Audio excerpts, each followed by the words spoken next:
ainda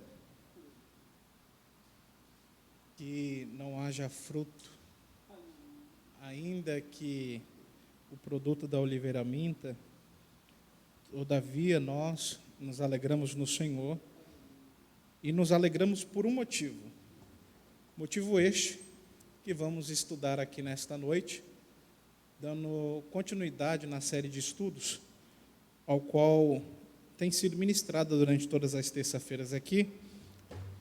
E eu quero informar os irmãos que a minha saudação é com a graça e a paz de Cristo. Muito feliz por esta oportunidade. Que Deus continue abençoando a diretoria da nossa igreja, pastor Denival, pastor Samuel Lins, pastor Josnean. E parabenizo também pela ideia que teve de colocar os obreiros que têm grande capacidade, como os que nos antecederam, porque assim nós entendemos um pouquinho como Deus usa cada um na forma de compartilhar o conhecimento da palavra. Me sinto menor para estar aqui e espero cooperar para o seu crescimento espiritual nesta noite com aquilo que nos foi proposto.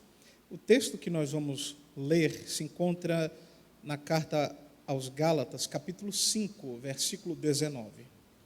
Então você pode abrir. Quando eu pastoreava lá no Itapuã, os cultos de ensino, a gente geralmente era um culto mais calmo. Quem traz caneta gosta de anotar alguns versículos, então eu vou te passar alguns versículos. Se você quiser anotar no celular, no papel, você fica à vontade, mas o mais importante é que você saia munido da palavra do Senhor para tudo que possa enfrentar no dia a dia. Gálatas capítulo 5, versículo 19.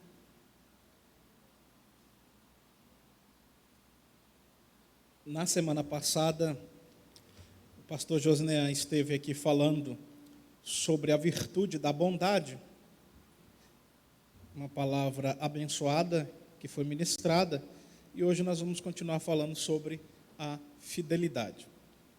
Diz assim, verso 19: Ora, as obras da carne são manifestas, ou seja, são conhecidas: imoralidade sexual, impureza, libertinagem, idolatria e feitiçaria, ódio, discórdia, ciúmes, ira, egoísmo, dissensões, facções e invejas, embriaguez, orgias e coisas semelhantes.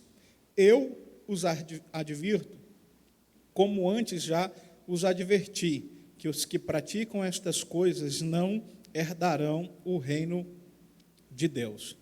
Mas o fruto no singular do Espírito é amor, alegria, paz, paciência, amabilidade, bondade, fidelidade, mansidão e domínio próprio. Contra essas coisas não há lei. Aproveitando aí, vamos lá para a segunda carta que o mesmo autor de Gálatas escreve para Timóteo, capítulo 2. Por gentileza, 2 Timóteo, capítulo 2, versículo de número 13. Versículo bastante conhecido.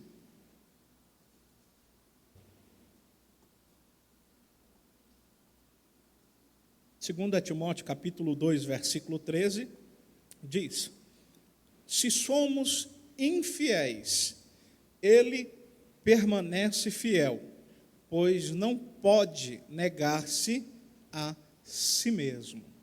Esta aqui é a garantia de que o Senhor continua a nos abençoar, a cuidar de nós. Ele não pode negar a si mesmo. A carta escrita por Paulo para as igrejas que se formavam em Galácia, ela tem um objetivo principal. Esse objetivo principal era sanar uma nova onda que estava se levantando entre os irmãos recém-convertidos, entre os gentios, aonde esses irmãos estavam mais focados na circuncisão do que até mesmo na salvação. Para eles, se apegavam muito a esta parte da lei mosaica, e se esquecia do que Paulo disse aos romanos, que o fato que temos em Cristo, a fé que temos em Cristo, é a garantia da nossa salvação.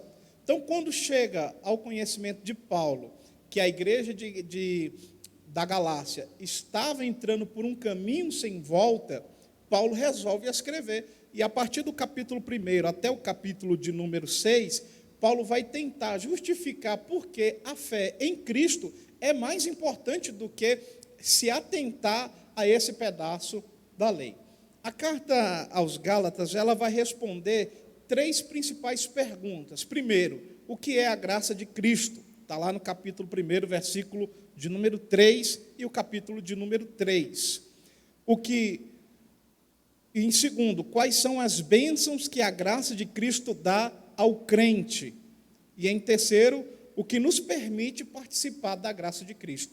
Então, a graça, ela está inserida nesta carta para que os irmãos que estavam na igreja de Galácia pudessem entender qual é a importância. Eu preciso alertar os irmãos aqui que o versículo 22, que agora acabamos de ler, Paulo não diz os frutos. Ele não diz no plural os frutos, ele diz o fruto. E Paulo sabe muito bem diferenciar o que é singular do que é plural. Abra, por favor, a sua Bíblia no capítulo de número 3, que eu preciso mostrar essa definição para vocês, do mesmo livro, Gálatas, capítulo 3, versículo 16, para vocês entenderem por que eu estou enfatizando que o fruto não é a mesma coisa que os frutos. Gálatas, capítulo de número 3, versículo 16, vai dizer: assim também as promessas foram feitas a Abraão e ao seu descendente. A Escritura não diz, e aos seus descendentes, no plural, como se falando de muitos, mas ao seu descendente, dando a entender de que se trata de um só, isto é, Cristo. Então, Paulo, ele tinha muita atenção ao escrever. Quando ele queria falar no plural, ele falava no plural. Quando ele queria falar no singular, ele falava no singular. Qual é a aplicação que tiramos desta mensagem? A primeira aplicação que tiramos é que, por não ser os frutos do Espírito, não é possível você ter apenas uma ou outra característica e dizer que tem o fruto do Espírito. Não é possível. O fruto do Espírito, ele tem 9 virtudes. Didaticamente, podemos dizer como se pegássemos uma laranja ou uma mexerica, que é apenas um fruto, e partir em 9 pedaços, em 9 gomos. Então, quando nós observamos que ele fala o fruto do Espírito, quem tem o fruto do Espírito, consequentemente, tem que ter essas 9 virtudes que este fruto traz. Porque tem muitas pessoas que poderiam falar, não, eu até sou fiel, que é o tema que nós vamos tratar aqui, mas eu não consigo ser manso. Se você ainda não tem essa virtude, é porque você não deixou o Espírito Santo gerar esta virtude, porque o fruto está aí. Este fruto tem que estar em nós. O mundo tem que olhar para cada um de nós e falar, aquela pessoa, este irmão, esta irmã, tem as virtudes do Espírito Santo sobre ela, porque podemos observar o fruto. Se você tem esse fruto, consequentemente, você vai ter essas 9 virtudes, essas 9 características. Então, Paulo, quando ele fala que o fruto do Espírito é amor, benignidade, bondade, mansidão, paz, paciência, fidelidade, ele está dizendo, olha, os que são nascidos em Cristo, que aceitam a presença do Espírito Santo, que deixam o Espírito Santo estar em suas vidas, têm que manifestar estas virtudes. Você pode dizer amém? Se uma dessas virtudes não estão presentes na sua vida, não é culpa do Espírito Santo, porque ele não vai te dar um fruto incompleto. Ele vai te dar um fruto completo. O que nós temos que fazer? Praticar o que a palavra nos diz. Mas o que seria fidelidade? O dicionário brasileiro vai classificar fidelidade como característica daquele que é fiel, daquele que demonstra zelo ou respeito por alguém, ou lealdade, constância nos compromissos que é assumido. Então, se você tem essa característica, você tem que ser constante. Sábado agora eu estava ministrando em um congresso de varões e o tema é: mas aquele que perseverar até o fim será salvo. Mateus 24, 13. Perseverar até o fim quer dizer assumir o compromisso do início ao fim e não desistir deste compromisso. Muitas pessoas não alcançam a salvação porque não perseveraram. E para perseverar, tem que ser fiel.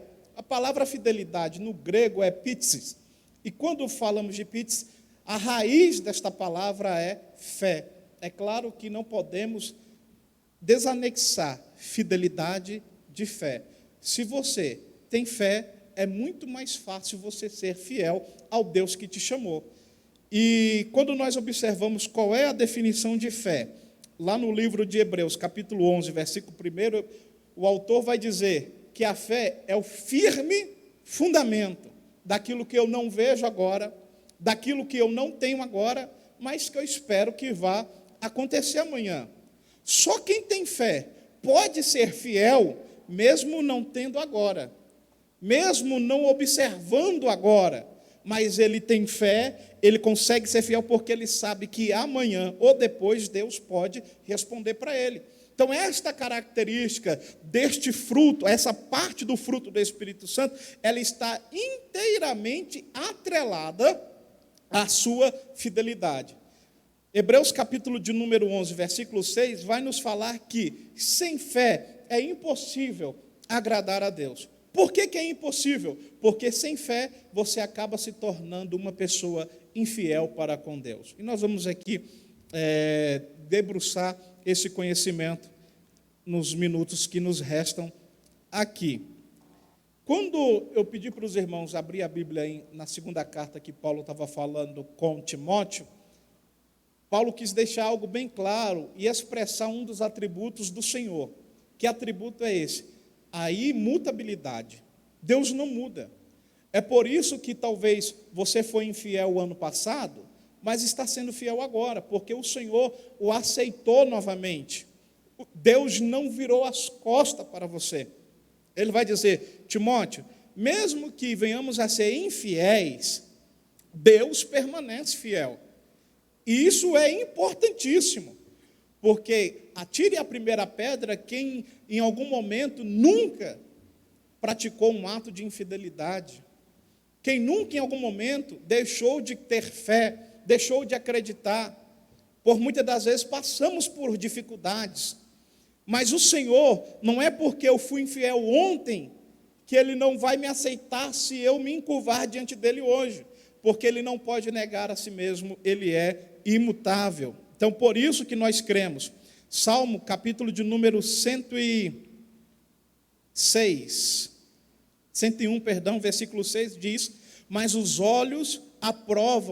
meus olhos aprovam os fiéis da terra, e eles habitarão comigo. Somente quem tem vida íntegra me servirá. É o que o salmista está falando para aqueles que têm a fidelidade. Esta fidelidade, ela tem que se tornar notória na nossa vida, na sua vida. E aí eu queria tratar com os irmãos aqui algo de suma importância. Por que por muitas das vezes deixamos de ser fiel? Falar sobre fidelidade, de uma certa forma, é fácil. Eu vim aqui falar que você tem que permanecer firme até o final. Mas eu quero chamar a sua atenção aqui para a seguinte pergunta: por que por muitas das vezes não somos fiéis? Em vários aspectos, em várias circunstâncias, e eu selecionei aqui alguns tópicos que podem te ajudar a identificar por que essa característica deste fruto está tão apagada na sua vida, ou está começando a se apagar na sua vida. A primeira característica que faz com que perdemos a fidelidade, perdemos a nossa fé, eu fui buscar lá em Jó, capítulo de número 2. Abra aí, por gentileza. Jó, capítulo de número 2, versículo 9.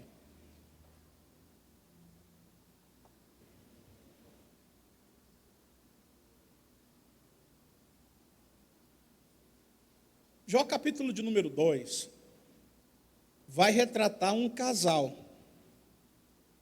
Casal esse que está passando por um dos momentos mais difíceis da sua vida. Alguns historiadores retratam que Jó chegou a ser juiz da cidade pelo seu poder, pela sua riqueza, pela sua influência na cidade. Só que Jó chega no capítulo de número 2, versículo de número 9, aonde ele perdeu tudo.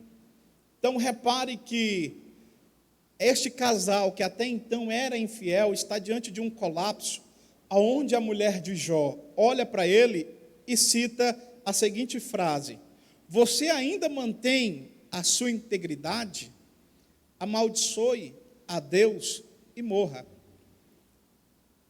Calma aí, esse casal não era fiel, esse casal não tinha essa característica da fidelidade.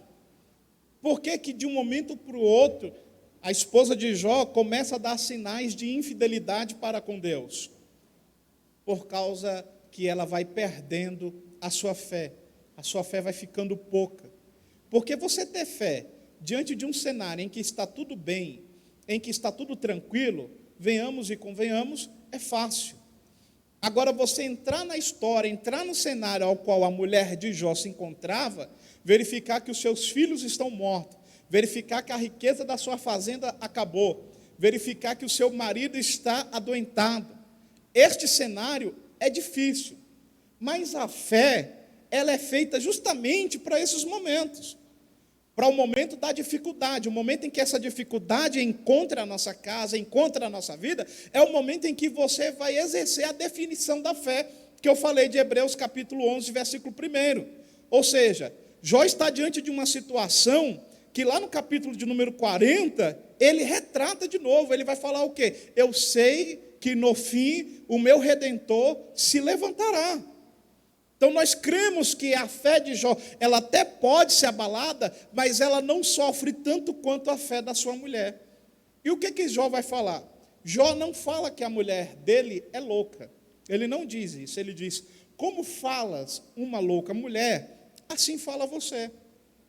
Aceitaste o bem de Deus com prazer, e o mal não queres tu aceitar. Por que ela não quer aceitar? Porque a fé dela está se esvaziando, está se acabando.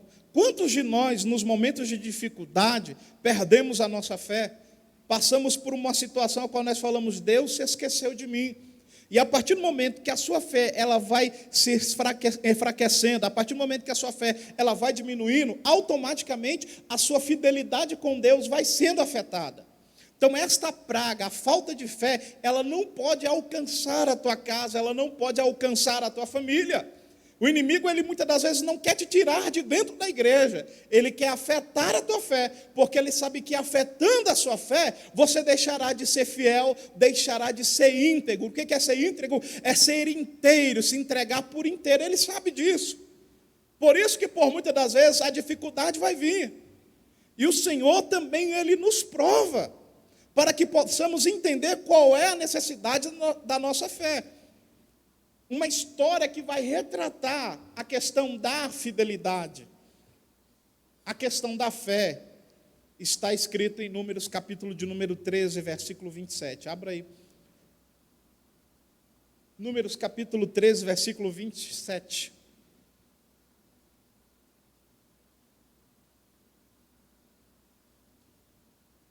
Texto bastante conhecido. Versículo 27 a seguir vai dizer, livro de Números, capítulo 13, versículo 27. E deram o seguinte relatório a Moisés: entramos na terra ao qual você nos enviou, onde manam leite e mel.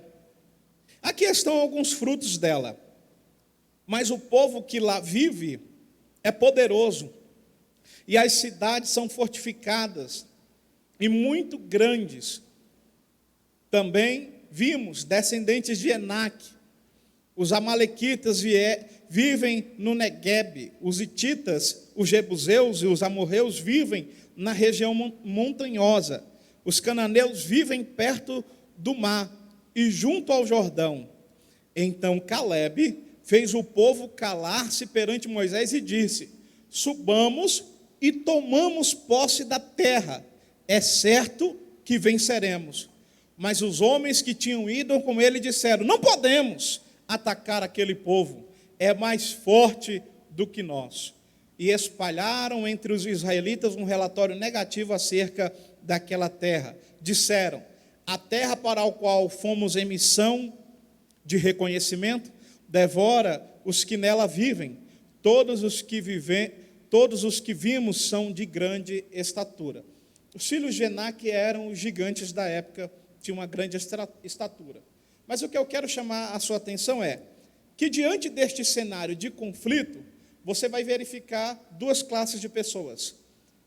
A grande maioria que voltou, os espias que foram espiar a terra, traz os frutos, não dá chance para Moisés perguntar nada e falar: Moisés, fomos ver a terra é boa, realmente a terra mana leite e mel, trouxemos aqui alguns frutos, mas tem alguns problemas. Antes de Moisés perguntar qualquer coisa, eles já falaram: olha, a terra não é para nós. Deus falou que é para nós, mas nós verificamos com os nossos olhos e não podemos ir para lá. Por quê? Porque lá tem gigante, porque tem fulano à esquerda, tem Beltrano à direita, tem gente perto do mar. Não vai dar. Aquela terra devora as pessoas que estão lá. Só que Josué e Caleb, que foram, se intrometeram nessa história, fez o povo calar a boca e falou: olha, pode até ser que lá tenha realmente esses povos, mas se Deus nos prometeu, subamos e tomamos posse daquilo que Ele nos deu. Você entende, recebe esta palavra? Eu não sei qual é o cenário que você está vivendo, mas a característica da fidelidade, ela está atrelada à mesma forma como você crê em Deus. Se você crê em Deus no pouco, creia que a tua fidelidade levará você a viver o muito no sobrenatural, aquilo que Deus tem para entregar para a tua casa, para a tua família. As pessoas, muitas das vezes, não vão acreditar. Mas lembre-se que fidelidade é manter o compromisso com aquela pessoa ao qual você firmou. Você não firmou compromisso com um homem. Você não firmou compromisso com um fofoqueiro. Você não firmou compromisso com um caluniador, com um acusador, com um enganador. Você firmou compromisso com o autor e consumador da sua fé. E é Ele que te chama, é Ele que te levanta, é Ele que te ergue, é Ele que te dá o fôlego da vida para você voltar para casa depois de um culto como esse e falar: Pai, me ensina a aumentar a minha fé, mesmo nos momentos em que os filhos de Anak vier me atacar. Satanás, ele sabe disso. O ser humano, ele não pode ver as coisas pelo olho físico, pelo olho humano, não. O ser humano tem que ver as coisas, aqueles que têm, eu abro um parênteses para dizer isso, aqueles que têm o fruto do Espírito com essas virtudes, ele tem que ver as coisas pelos olhos da fé. Caleb não olha para o tamanho dos gigantes, ele olha para a terra abençoada que Deus tinha dado para ele, tinha dado para a família dele.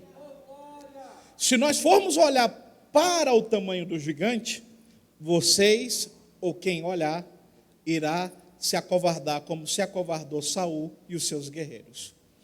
Quando Davi vai para a guerra, Davi ele vai consciente de que a vitória seria dele. Davi vai para a guerra porque ele olha para o gigante não com os olhos carnais, ele olha com os olhos espirituais ativados pela fé. E no versículo 46 de 1 Samuel capítulo 17, ele vai dizer: olha, hoje mesmo o Senhor me dará a você.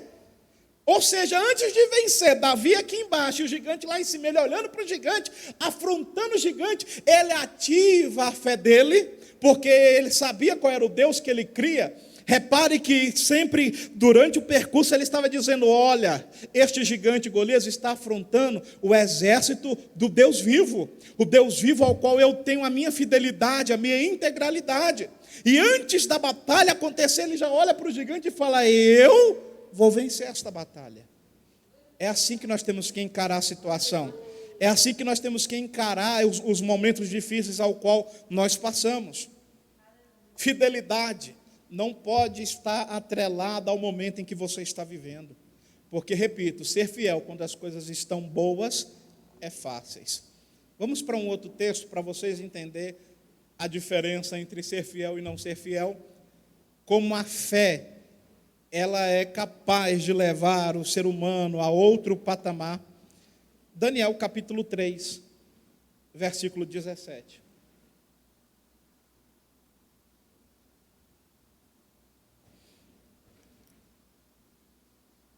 Se Deus estiver falando com você, você pode glorificar ao Senhor, não se preocupe, deixe Deus tratar o seu coração, tratar a sua vida, para que você saia daqui desta noite revestido, com a certeza de que este fruto estará visível, até mesmo para as pessoas que estão do lado de fora. Perdemos a nossa fé por vários motivos, por ameaças, por doenças, pelos momentos dificultosos ao qual nós passamos. E um momento dificultoso, esses 3 jovens vão passar, ou passaram. Daniel capítulo 3, versículo 17, vai dizer assim: se formos atirados na fornalha em chamas, o Deus a quem prestamos culto pode livrar-nos, e Ele nos livrará das suas mãos, ó Rei. Mas aí vem um advérbio que assusta, mas esses 3, eles estão tão convictos, eles estão tão fiéis à chamada, àquilo que Deus falou para eles, que ele vai dizer: mas, se Ele não nos livrar, saiba, ó Rei, que não prestaremos culto aos seus deuses, nem adoraremos a imagem de ouro que mandastes erguer. É de conhecimento dos irmãos que Nabucodonosor levou jovens, vários, para a Babilônia. Porque quando lemos esse texto aqui, em específico, pensamos que só tinha Daniel, Sadraque, Mesaque e Abednego. Mas não, levou vários jovens em 2 viagens para a Babilônia, para treiná-los, para servir a Nabucodonosor. Ou seja, a minha mente de pregador me leva a esse cenário, onde não tem só esses homens aqui que vieram de Jerusalém, mas tinha outros. Mas onde é que estavam os outros? Os outros, com medo, haviam se encurvado diante da estátua de Nabucodonosor. Os outros, com medo, perderam a fé em Cristo e se encurvaram. Mas esses 3 aqui não. O momento deles ativarem a fé é esse momento de dificuldade. Porque quando ele falou, aumenta a fornalha 7 vezes, o fogo estava grande. Os versículos seguintes vão nos dizer que os homens que foram levar Sadraque, Mesaque e Abednego para dentro da fornalha morreram. Tão grande eram as chamas. Mas entre comigo, se fosse eu e você, a fornalha está ali, e o fogo está aquecendo, jogando mais combustível, mais madeira, e o fogo vai crescendo. A multidão vai dizendo: é melhor vocês se encurvarem, larga a sua fidelidade, porque o que adianta ser um fiel morto? É melhor vocês pararem com isso. Então a multidão vai dizendo para eles se encurvarem.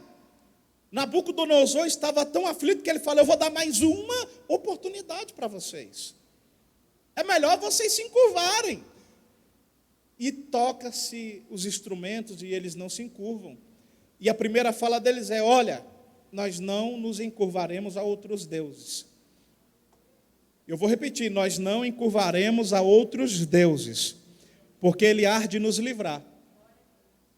Aí ele fala: não, mas deixa eu deixar bem claro isso aqui para o rei, para ele entender que nós não vamos nos encurvar. Ele vai dizer: mas, se Ele não nos livrar, em outras palavras, a nossa fidelidade não está atrelada àquilo que Ele faz ou deixa de fazer. A nossa fidelidade está atrelada ao compromisso que assumimos lá em Jerusalém, de reconhecer que Ele é o único, o alfa, o ômega, o primeiro, o derradeiro. Ele é o centro da nossa vida. Ele está dizendo: ainda que Ele não nos livre, a nossa fidelidade permanecerá a mesma. Aí Satanás fica maluco, porque ele falou: o fogo não teve. Mas aí, se formos entender a palavra, nós vamos observar que a Bíblia ela é bem clara, que Deus cuida dos seus. Você crê nisso? Deus cuida dos seus, Deus cuida da sua casa. Eu creio nesta palavra. E é por isso que nós estamos aqui. Então, Nabucodonosor pega, joga eles lá dentro. E aí Nabucodonosor fala, eu vou assistir esse espetáculo. Não sei se ele pede uma cadeira real, mas eu sei que ele fica lá de frente para a fornalha e ele vai observando aquela situação. E quando ele observa que havia 4 pessoas, ele quer que alguém comprove o que ele está vendo e chama alguém e fala, não jogamos 3, por que eu estou vendo 4? E a Bíblia vai falar, a Bíblia vai dizer que os 3 saem de dentro da fornalha, porque eles estavam passeando, andando dentro da fornalha. A presença do Senhor estava lá com eles, livrando eles do fogo. Isso aqui é para quem tem fé. Isso aqui é para quem crê. Isso aqui não é para quem aceita Jesus e no primeiro momento de dificuldade, porque alguém chamou ele de feio, chamou de feia, desistiu. Isso aqui não é para essa pessoa. Isso aqui não é para quem fala assim, não, eu vou desistir, não quero mais não. O pastor me machucou com esta palavra dura. Não, isso aqui é para quem tem fé, para quem esteve entre a vida e a morte e mesmo assim continuou crente. Isso aqui é para quem esteve desempregado e mesmo assim continuou crente. Isso aqui é para quem pegou Covid-19 e mesmo assim continuou crente. Isso aqui é para quem crê, isso aqui é para quem tem fidelidade ativada pela fé. E aí vem algo que é de extrema importância entendermos que a fidelidade, quando ela é bem executada, este fruto, quando ele é bem germinado em nós, ele é capaz de gerar esse mesmo fruto em outras pessoas, pela presença do Espírito Santo. Porque quando Nabucodonosor chama os jovens, ele falou, vamos fazer o seguinte, a fidelidade de vocês me conquistou. O jeito de vocês me conquistou. E a partir de hoje, o Deus que tem que ser adorado, o Deus ao qual temos que prestar fidelidade, é o Deus de Sadraque, é o Deus de Mesaque, é o Deus de Abednego. Você pode dizer um glória a Deus por isso? A tua fidelidade, eu quero liberar esta palavra para você, para a sua casa, para a sua vida. A tua fidelidade tem que contagiar as pessoas que estão em sua volta. A tua fidelidade tem que contagiar aqueles que estão lá no trabalho pensando em morrer. A tua fidelidade tem que contagiar aqueles jovens que estão na faculdade pensando que a vida não existe, pensando que a vida não tem sentido. A tua fidelidade tem que contagiar as pessoas que estão dentro da tua casa, que ainda não aceitaram a Cristo, mas que quando elas observarem no momento de dificuldade, de ameaça, de doença, no momento de dificultoso, você vai poder dizer para ela, eu permaneço o mesmo, porque Deus está comigo, aleluia. Você pode aplaudir o nome do Senhor nesta noite.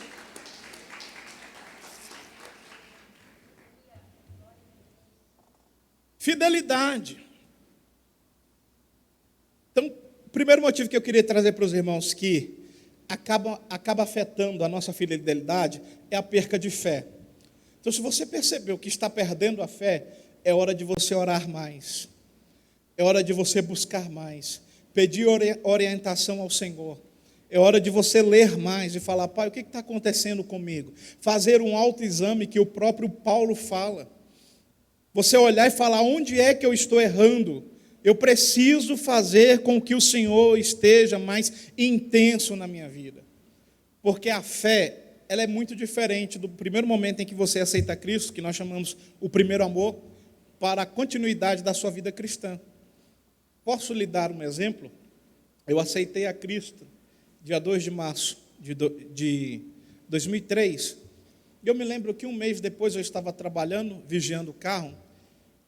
A gente passava uma situação financeira muito difícil, e eu cheguei no culto no sábado à noite e falei, Senhor, eu preciso de um emprego. Eu tinha 12 para 13 anos, eu preciso de um emprego, mas era uma fé tão viva, era uma fé tão eficaz, que eu orei no sábado. Quando foi no domingo, que eu estava vigiando um carro, o moço desceu do carro, deu 10 passos e voltou. Ele falou, você sabe de alguém que está procurando emprego? E eu olhei assim, fiquei sem entender. Eu falei, para fazer o quê? Ele diz, não, para cuidar de algumas coisas lá na minha chácara. E eu falei, qual o valor? Ele falou, é X. Eu falei, eu sei, sou eu mesmo. que estou precisando.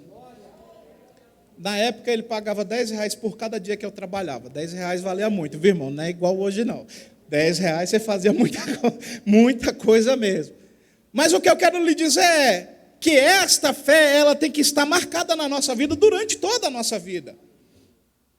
Paulo, ele vai alertar a igreja que estava em Éfeso, porque no capítulo 1, versículo 15, ele vai dizer: dou graças ao Senhor, porque é chegado ao meu conhecimento qual é o tamanho do amor que há em vós. Ele fala: olha, eu estou muito feliz porque eu sei que vocês estão amando uns aos outros, cuidando uns dos outros. 50 anos depois, João escreve uma carta para a igreja de Éfeso, a mesma, e ele vai dizer: olha, tenho contra ti uma coisa, que abandonastes o primeiro amor. Então repare que isso vai acontecer desde a antiguidade até o presente.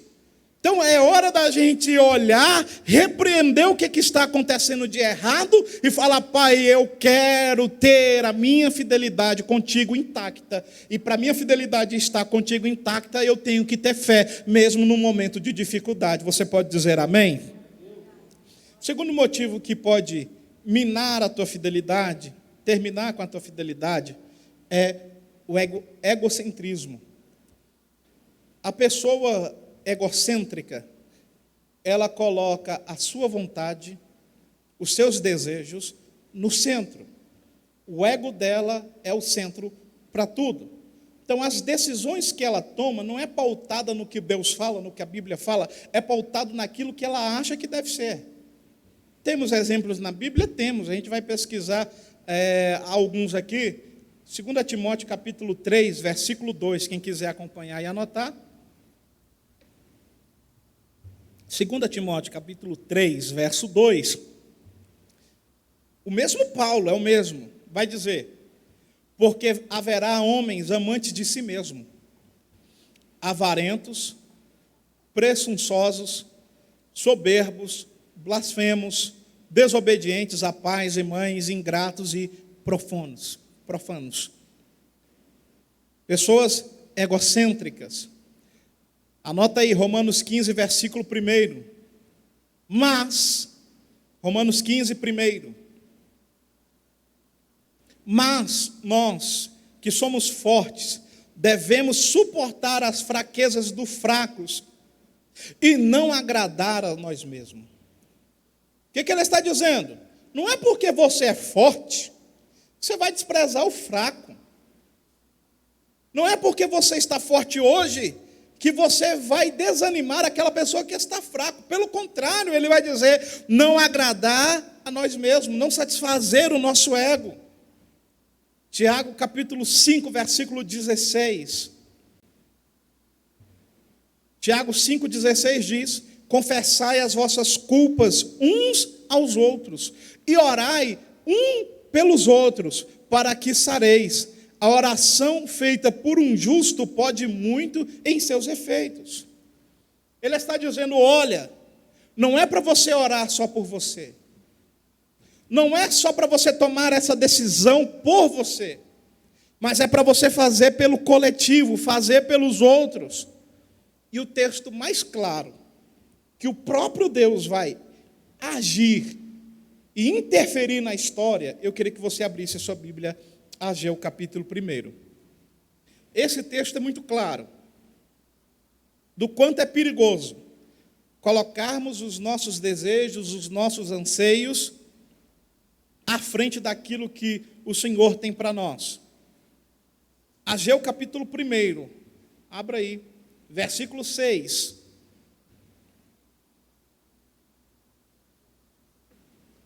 Quiser grifar, grife. Quantos irmãos vão encontrando Ageu aí?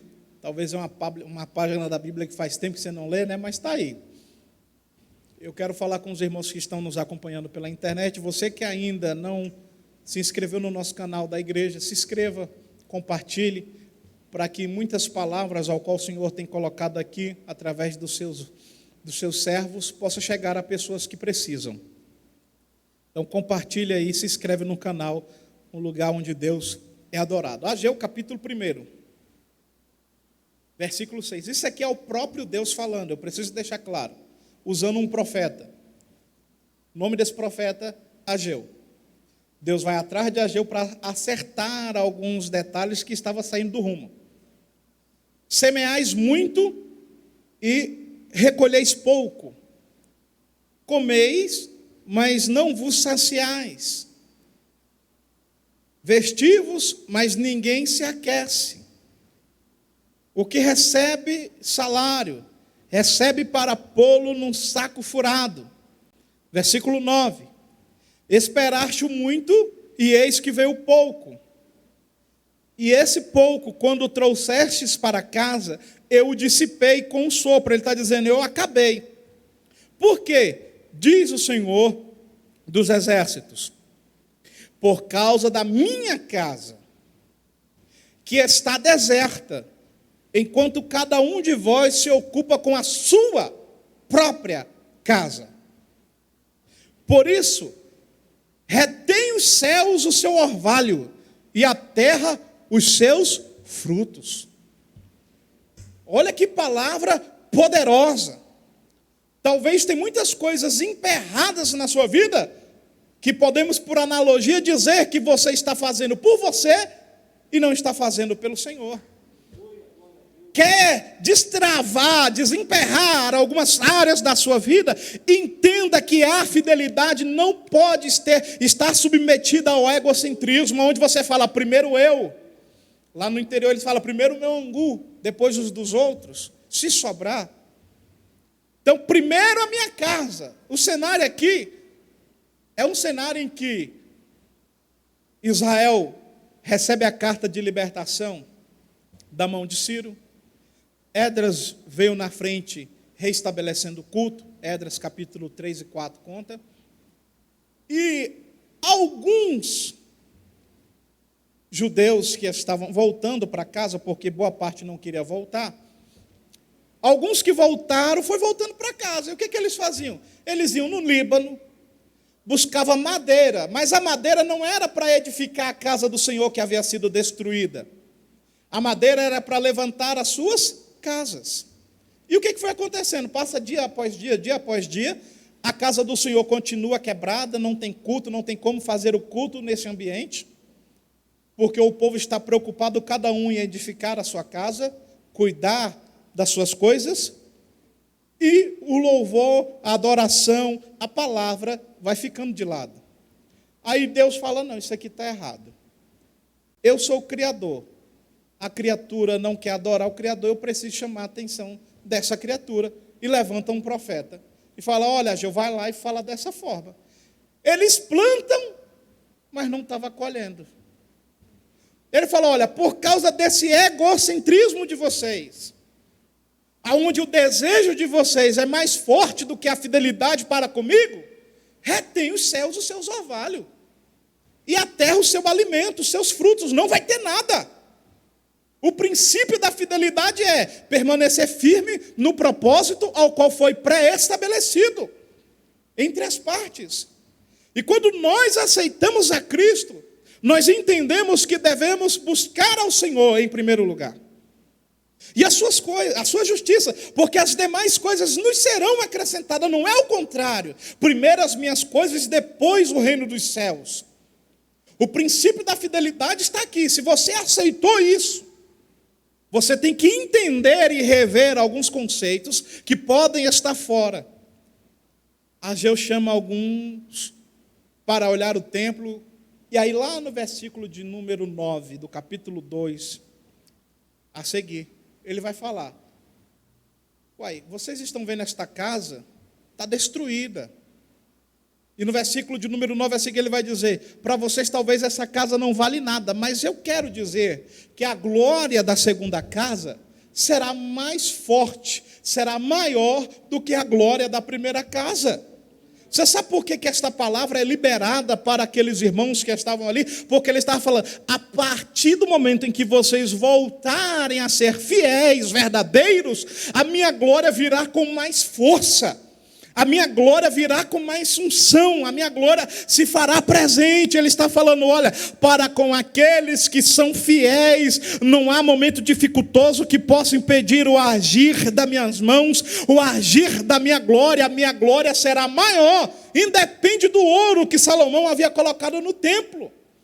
Que eu quero dizer, a tua fidelidade, ela é tão forte, ela é tão poderosa, é uma ferramenta tão poderosa que você, a partir do momento em que é fiel com o Senhor, independente do lugar, independente da circunstância, independente do horário, Deus está pronto para ouvir o seu clamor. Deus está pronto para te atender. É isso que eu quero dizer para os irmãos. Salmo 40. Davi vai dizer, eu esperei com paciência. Em outras traduções vai dizer, eu esperei confiante no Senhor. E ele se inclinou para mim. Por que Davi espera com paciência? Primeiro, porque demora. Demorou para ele. Segundo, porque quem é fiel não mede tempo para ser fiel. Ele é fiel hoje, amanhã e continuamente. Ele é fiel. Essa característica do fruto do Espírito Santo, ela é notória. Uma pessoa egocêntrica que o Senhor rejeitou, 1 Crônicas, capítulo 10, verso 13, eu vou ler, os irmãos só anotem aí. 1 Crônicas, capítulo 10, versículo 13 e 14. Vai dizer assim, Saul morreu desta forma, porque foi infiel ao Senhor.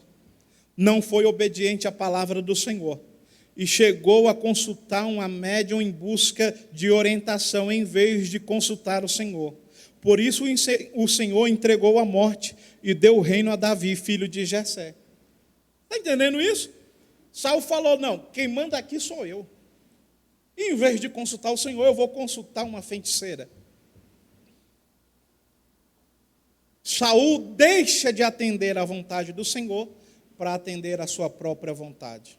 O egocentrismo pode afetar a tua fidelidade para com Deus. Fale com o Senhor, Senhor, retire de mim todo egocentrismo, que a tua presença seja o centro, que eu seja aqui cristocêntrico, que a tua presença seja o meu dia, seja o meu levantar, seja o meu amanhecer, seja o anoitecer na minha vida, seja o amanhecer na minha casa, na minha família, que o Senhor, que a sua presença seja notória e real dentro de mim. Centro, Cristo no centro. Vamos encerrar neste tópico aqui. Terceiro ponto que eu posso dizer, ou a terceira praga que pode minar a nossa fidelidade para com Deus, é a reincidência em pecar. Pecar, nós pecamos. Mas nós temos que fazer uma distinção aonde você peca inconsciente e aonde você peca conscientemente. Isso é um perigo. Porque quando você peca consciente, cria-se em nós o que eu chamo de consciência cauterizada, aonde já não te afeta mais. Quer um exemplo? Exemplo, imaginemos aquela pessoa que começou a trabalhar como caixa em um supermercado. Essa pessoa, determinado dia, ela precisa de R$1. E ela fala, não, o mercado não vai sentir falta de R$1. E pega R$1.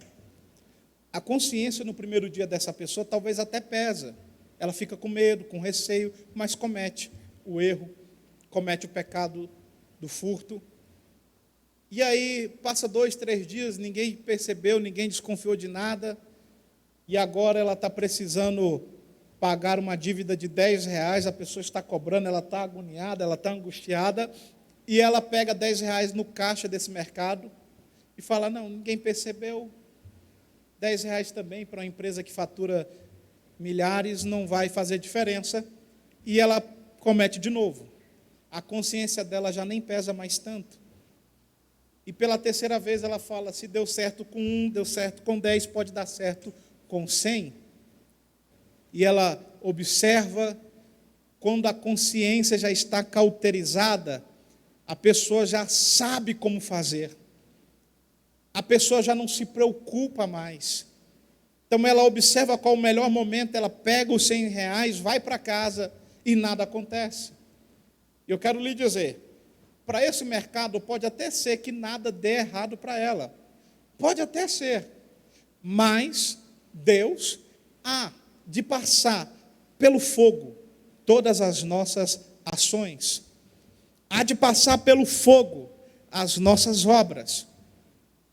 E quando passar pelo fogo, aquilo que for palha, feno, vai queimar, não vai ficar. Então a consciência cauterizada, ela coloca o cristão em risco, porque ele peca, até o momento em que ele já peca e pensa que já não tem mais problema. Ele levanta, peca, dorme, peca, trabalha, peca, para ele já não há mais o que fazer. Abra aí, Provérbios 28:13, por gentileza. Provérbios 28:13, eu gosto desse versículo. Se possível, grave na sua cabeça.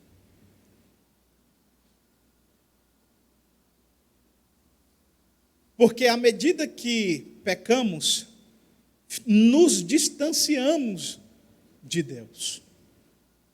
Tiago vai dizer no capítulo de número 4, achegai-vos a Deus. Ou seja, se aproxima-se do Senhor, e Ele se aproximará de vós. Que Ele fala o quê? Que vocês limpem as suas mãos, purifique o seu coração, porque com pecado não tem como se aproximar de Deus, consequentemente o pecado nos distancia de Deus.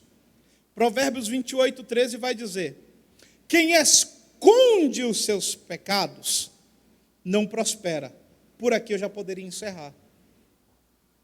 Então a pessoa peca, a consciência dela já está tão cauterizada que ela já esconde. Porque ela pensa, se ninguém viu, não tem problema. Só que a fidelidade dela está minando, está sendo minada por este pecado. Daqui a pouco, essa pessoa vem para o culto, entra de um jeito e sai da mesma forma. Porque a presença do Senhor não habita em templo sujo. O Espírito Santo, ele é muito zeloso, ele é cuidadoso com estas características.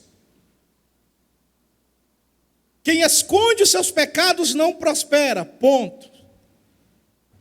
Mas aqui no caso o autor colocou uma vírgula porque ele queria dizer o seguinte, mas calma aí, tem pessoas que pecam, mas não porque querem pecar, pecam por um descuido, por uma situação.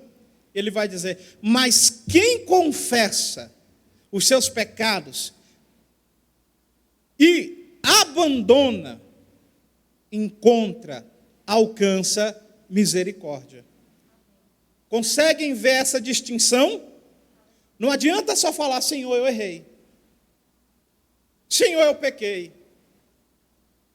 Quem confessa e abandona, ou quem confessa e deixa o seu pecado. No exemplo que eu dei, a pessoa pegou R$1, ela chega no gerente e depois fala, olha, peguei R$1, está aqui, foi um erro, assumo as consequências, mas não faço mais. O que essa pessoa vai ter? Alcança misericórdia. O que Salmo? Eu não ia ler não, mas abra aí Salmo, capítulo 103, por gentileza. Salmo 103. Livro dos Salmos. E nós já vamos encerrar. De número 103. Aprecio bastante esse salmo. Versículo de número 3. Salmo 103, verso 3. O Senhor colocou agora no meu coração para ler para os irmãos. Ele vai dizer, Salmo de Davi, Salmo 103, verso 3. Ele é quem perdoa todos os teus pecados e cura todas as tuas enfermidades. Ele resgata da sepultura a tua vida e te coroa de amor e misericórdia. Ou seja, você já estava quase morrendo, ele vai lá e te resgata. Ele não coloca uma coroa no teu velório. Ele coloca uma coroa de amor e misericórdia. Versículo 6. O Eterno realiza atos de justiça e de direito em favor de todos os oprimidos. Versículo 8. O Senhor é misericordioso e clemente, lento para a cólera ou para a ira, mas paciente e generoso em seu amor. Não castiga o tempo todo, nem guarda rancor para sempre. Não nos trata segundo os nossos pecados, nem nos retribui de acordo com as nossas culpas. Eu amo esse versículo. Porque se o Senhor nos tratasse de acordo com os nossos pecados, se Ele retribuísse de acordo com os nossos pecados, por que Ele não retribui, evangelista Milton? Porque lá no livro de 2 Timóteo, Paulo vai dizer que mesmo quando somos infiéis, Ele permanece fiel. Versículo de número 11. Pois como os céus se elevam acima da terra, assim é imenso o seu amor para com os que o temem. Versículo de número 17.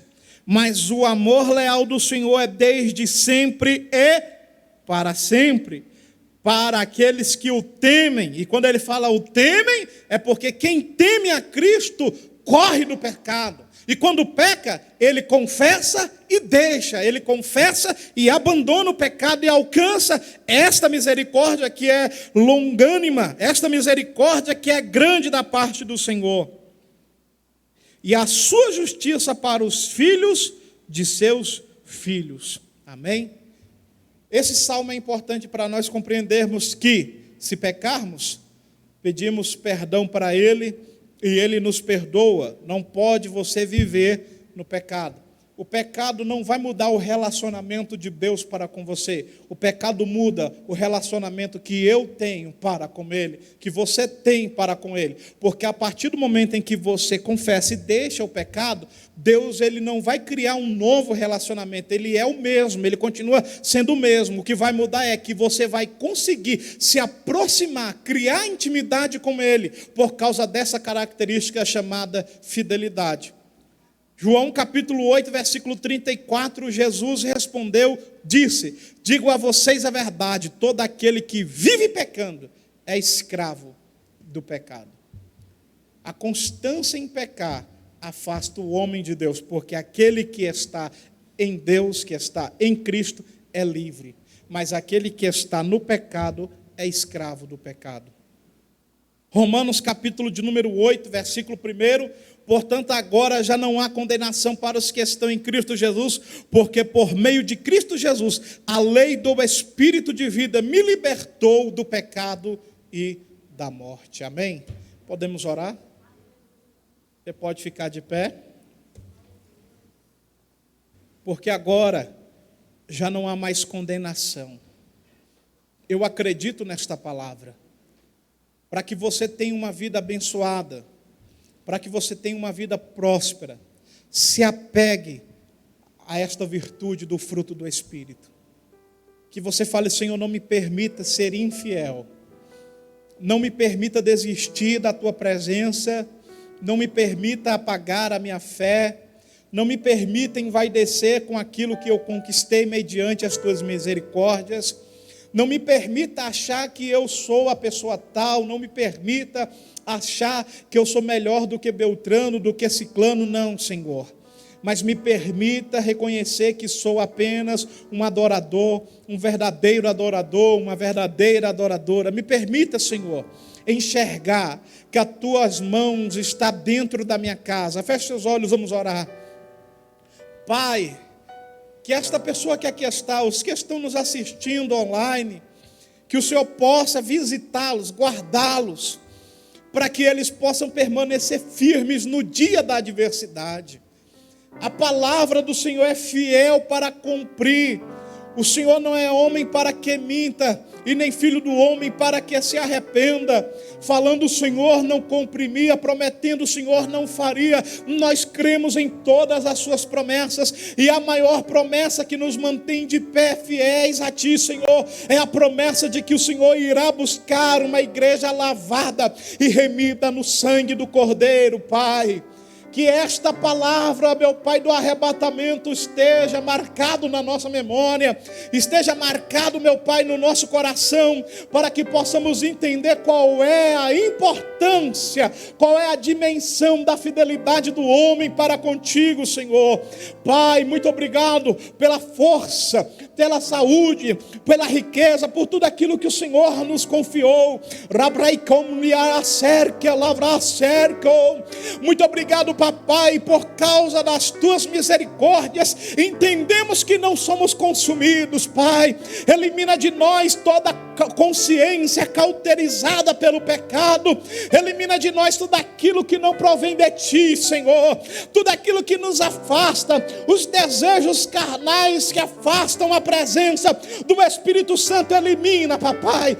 Damos liberdade, Senhor, para que a tua presença opere em nós. Damos liberdade, Senhor, para que a tua graça permaneça em nós. Damos liberdade para que o Espírito Santo possa continuar produzindo este fruto tão maravilhoso. Damos liberdade, Papai, para que o teu nome seja honrado, venerado através da nossa vida, para que o testemunho ao qual venhamos a produzir seja um testemunho verdadeiro, um testemunho edificante, Papai. Pai, eu não sei como ele entrou, eu não sei como ela entrou, mas eu quero lhe pedir, aumenta a fé do teu filho, aumenta a fé da tua filha, Papai. Aumenta, Senhor, que ele possa voltar para casa, que ela possa voltar para casa acreditando de que o Senhor continua sendo o mesmo.